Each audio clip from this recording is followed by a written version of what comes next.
One winter's night when the cold wind blew, the engines found it hard to sleep. What we need, suggested Toby, is to listen to a story. Yes, agreed Percy, a mysterious story.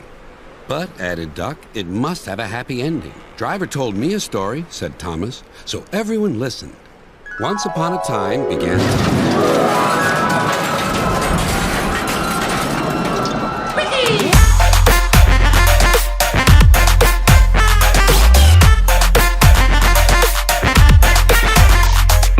One of the reasons Thomas the Tank Engine used to be and is so popular is because at a time it treated its fanbase very mature for its age. Most episodes had a very deep and underlining meaning to them, and it took us as kids to figure out what the message really was, and even more so how to apply it into our own lives. It could easily be said that there are a number of episodes in Thomas that hold darker tones and concepts, but this shines for some reason even more apparently in the tales of the narrow gauge engines. Perhaps because they're actually older than Thomas and most of the original classic crew, and have had more time to see life. Maybe it's just because it's ironic that the smaller engines get into the largest situations. I'm just the observer here. And to highlight that, I've chosen 4 episodes, just 4, there are more, I promise, to show the more serious tone that the original show took with the narrow gauge engines. And goddammit, they never should have stopped. We need to figure out what happened to this man. And piggybacking off of that, we're going to go into one of the most well-known episodes, Grandpuff. Grandpuff is the story of an old engine named Duke who works on a small and old railway. After financial problems cause the small railroad that he works on to close, Duke himself is forgotten in the shed that he once stayed in. Over time, the area that the railroad once took over is reclaimed by the land, and then Duke is forgotten by the rest of the world, presumably left to rest and sleep for eternity. Or what you're led to think is eternity, because of course he ends up just fine, it's Thomas and friends. And while everything ends up just fine and dandy for Duke and his friends, there's another engine that really gets the short end of the stick here. That engine being this guy, Smudger, right here. By the show's actual definition, Smudger is an engine who was not built correctly, thus leading him to often jump the tracks and act in irrational ways. He's criticized by Grandpuff and presumably the rest of the cast, and what do you think happens to him? Do you think A, the other engines have a nice and simple discussion with him, just letting him know that his behavior is not rational and that he could improve in some ways? I'm not even going to tell you the second option, you already know. They turn him into a fucking generator. And while we're told that Duke is saved from his shed and everything is fine, you know, in the end for him,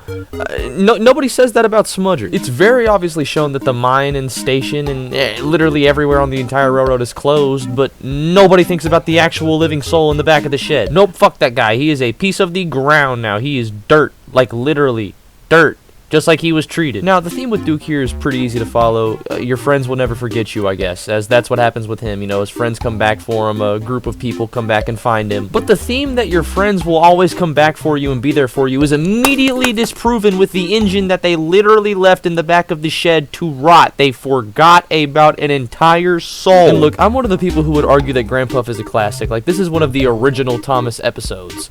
But I just think it's a little convoluted that your point is friendship and remembering your friends and always being there for them, and literally leaving one to die. Even then, it's not his fault that his builders fucked up in making it. I mean, maybe it's his fault that he's a little bit of a dick. I mean, you can work on your attitude, but you can't help the fact that you were made incorrectly. And is being suffocated and, like, buried alive under, like, the earth itself really a proper punishment for just being an asshole? But at least they had the decency to actually finish Smudger off in a way. I mean, look what they're doing to Edward and Henry. Like, that's just disrespectful. Kinda sad when this is considered the good treatment. To clarify properly, this episode is actually continued in another episode known as Sleeping Beauty. It's shown that he's not forgotten by Stuart and Falcon, which are actually now Peter, Sam, and Sir Handel, and the story of these 3 after that wraps up pretty happily. 3 out of the 4 engines that were working on the railroad. The next episode we have, and another one from my childhood, is Duncan Gets Spooked. Thankfully for Duncan, being a dick just lands him a night of terror, as Rusty tells the other small engines a scary story about an engine who fell off of the ravine and whose ghost now haunts it. And that didn't really scare me as a kid, but what did was the fact that the engine literally fucking dies. They even put it in sort of slow-mo and put this creepy-ass music over it to really set it in, to like really like bring home the deal. Like, yeah, this dude is dead. And not only dead, but now stuck in the afterlife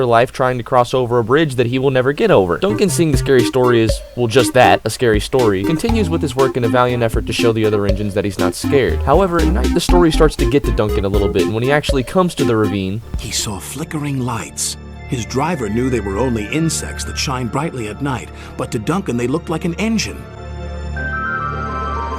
And of course bro is just scared shitless after that. I mean, for some reason when you rewatch it, it's kind of mystifying, and is so scared that he refuses to open his eyes when he actually makes it back to the shed. Now, what if I told you that this was all a plan by Rusty and his driver and everybody else to just make Duncan feel bad? They put him through some serious trauma, some trauma that he will likely never forget, just to drive home, hey dude, you're being an asshole, you need to stop. I guess from seeing both of these episodes, you could take the theme that you have to learn the hard way from both of them, but still, why not just have a conversation with these two? Why did you have to fuck them over? They also held darker tones with the narrow gauge engines in other ways. For this point, we go to the episode Rusty to the Rescue, in which, they just kind of did save from scrap again. Rusty, literally wanting, I guess, just to save a life, anybody's life, I guess, goes to a part of the island that is only described as a place where only the diesels go. And his reason for doing this again is because he's looking for a steam engine, or just any engine to work on the railroad that he's also working on because they need help.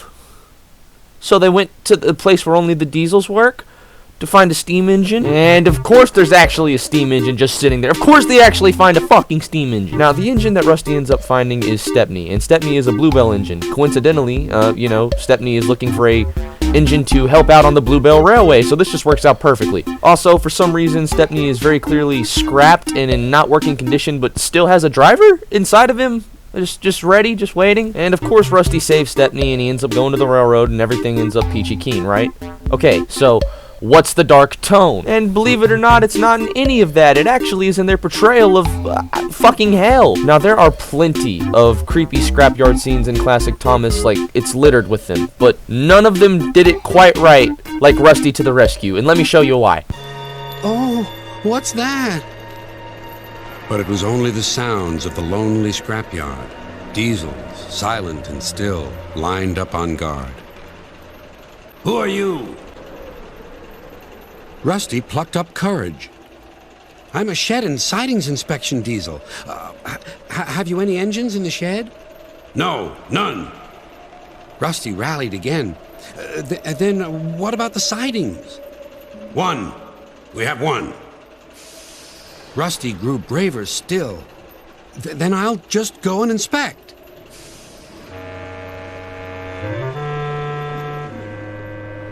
You catch that? Did you see it? That's what we call tension. And this episode builds it perfectly. Like, the atmosphere of the area where only the diesels go is actually fucking terrifying. I guess it's just the booming voice of, I fucking guess, Mavis, then tied in with this dark and very visibly cold and barren atmosphere.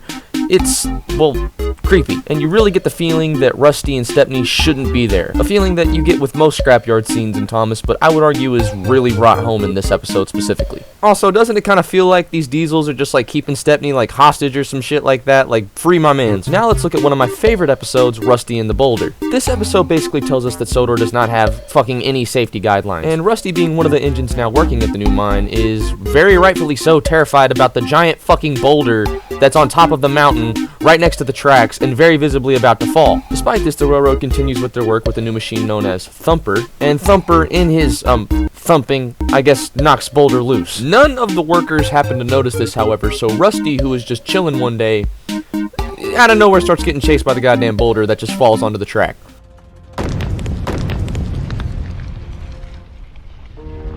It's rolling along our line. Yep, the boulder falls on the track and chases Rusty and everybody else in this just beautiful terror maze. And Boulder ends his rampage in probably the best and most badass outro to a Thomas episode that there could have ever been.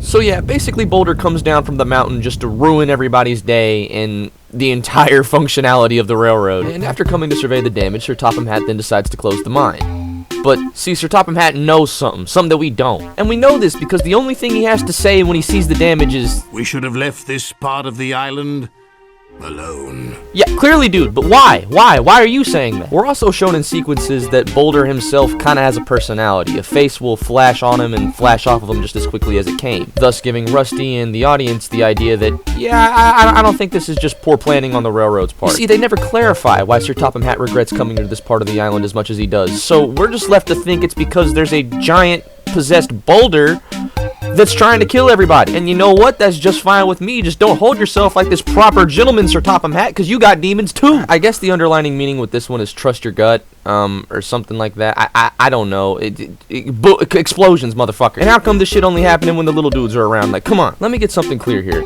I am not trying to take anything away from these episodes, nor am I trying to take away from anybody's childhood or my own childhood. Remember, guys, I grew up with this shit too. I just kind of noticed myself and think it's kind of funny how they put the narrow gauge engines in these more perilous situations. It also kind of ties in with the previous point of mine on how Thomas and Friends used to treat its fan base very maturely. And this is something that I and most people who enjoyed the classic Thomas series miss. I love these episodes too. I just, noticed that there's a little bit of a darker connotation behind them. And hopefully you guys enjoy taking a look at it with me. And also, while I have your guys' attention, holy shit, we broke 1,000 subscribers. I really cannot thank you all enough for the support that you guys have given me these last 2 months. It's crazy to think that this quickly we hit this landmark, and it couldn't have been done without you guys. There's a common idea that my goal with these videos is to ruin childhoods or cast a negative light onto Thomas and his friends, and the fact of the matter is that couldn't be farther from the truth. I love these characters just as much as everyone else who grew up with them, and I only seek to highlight these amazing stories in ways that haven't been done or been done in the same way. And I know I've said it like 3 or 4 times now, but I really can't thank you guys enough for enjoying not only how I do these videos, but for sticking around to hear what I have to say through them. I don't mean to take away from the serious tone of the video, but it really is just crazy to me that we've made it this far so quickly, and I had to express my gratitude to you guys because it couldn't have been done without you. Thank you guys for tuning in to yet another Thomas and Friends deep dive, and hopefully you guys will stay tuned for the next one. Until then, this has been Trainboy, and shit, I don't know how to end a video like this. See you later, motherfucker.